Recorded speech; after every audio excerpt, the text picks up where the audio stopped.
एक लड़की ने पैसे बचाने के लिए एक भूतिया घर किराए पर लिया। मकान मालिक को लगा कि उसे घर के बारे में कुछ नहीं पता है, इसलिए वह उससे हर महीने $10,000 किराया लेना चाहता था। लेकिन लड़की ने न केवल यह बता दिया कि कई साल पहले उस घर में एक हत्या हुई थी, बल्कि यह भी कह दिया कि मकान मालिक का बेटा एक भूत के कब्जे में है। ये सुनते ही मकान मालिक का चेहरा बदल गया। उसने तुरंत लड़की से अपने बेटे को बचाने की विनती की। लड़की मान गई, लेकिन शर्त रखी कि किराया घटाकर सिर्फ $500 प्रति महीना किया जाए। फिर मकान मालिक उसे उस कमरे में ले गया जहाँ उसका बेटा बंद था। लड़की ने कमरे का दरवाजा खोला, अंदर गई और लड़के के माथे पर एक ताबीज चिपका दिया। इसके बाद उसने मंत्र पढ़कर उसके शरीर से दुष्ट आत्मा को बाहर निकाल दिया। आभार व्यक्त करने के लिए मकान मालिक ने अपने बेटे से लड़की को एक बड़ा लाल लिफाफा नकद उपहार देने को कहा, लेकिन लड़की ने यह कहते हुए मना कर दिया कि कम किराए पर घर मिलना ही उसके लिए काफी है। इसके बाद उसने पूछा कि वे लोग पैसा कैसे कमाते हैं। मकान मालिक के बेटे ने सुझाव दिया कि वह ऑनलाइन लाइव स्ट्रीम पर लोगों का भाग्य बताने का काम करे। उसे विश्वास था कि उसकी शक्तियों की वजह से वह बहुत जल्दी लोकप्रिय हो जाएगी। लड़की ने यह सलाह मान ली और अपनी पहली लाइव स्ट्रीम शुरू की। उसने एक भविष्यवाणी के बदले $1,000 के उपहार की फीस रखी। हालांकि दर्शकों को उसकी कम उम्र देखकर शक हुआ और वे सोचने लगे कि क्या वह सच में भविष्य बता सकती है। तभी एक छात्रा ने सबसे महंगा उपहार भेजा और अपनी दादी की उम्र के बारे में पूछा। लड़की ने कहा कि उसकी दादी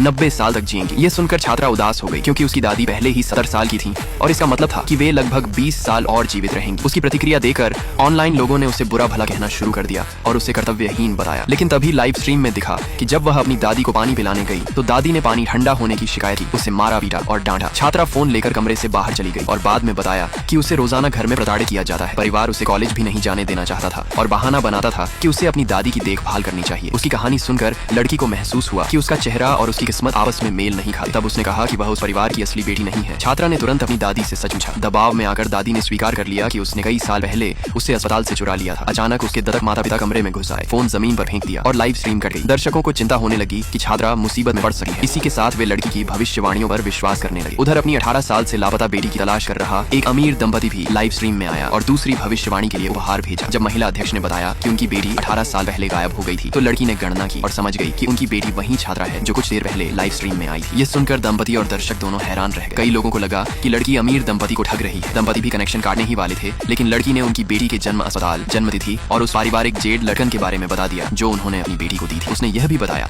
कि वह जेड लड़कन इस समय दत्तक माता पिता के घर में मेज का एक पैर टिकाने के लिए इस्तेमाल की जा रही है। इतनी सारी सही बातें सुनकर दंपति को यकीन हो गया कि लड़की सच कह रही है। वे तुरंत अपनी बेटी के दत्तक माता पिता के घर की ओर रवाना हो गए। उसी समय उनकी बेटी को उसके दत्तक माता पिता और दादी घेर कर खड़े थे। वे उस पर घर से पैसे चुराकर भविष्यवाणी करवाने का आरोप लगा रहे थे। लड़की बार बार कह रही थी कि वह पैसा उसने कूड़ा इकट्ठा करके कमाया था, लेकिन कोई उसकी बात मानने को तैयार नहीं था और उसे सजा देने की तैयारी कर रहे थे। तभी सबसे महत्वपूर्ण क्षण पर वह अमीर दंपति वहां पहुंचे।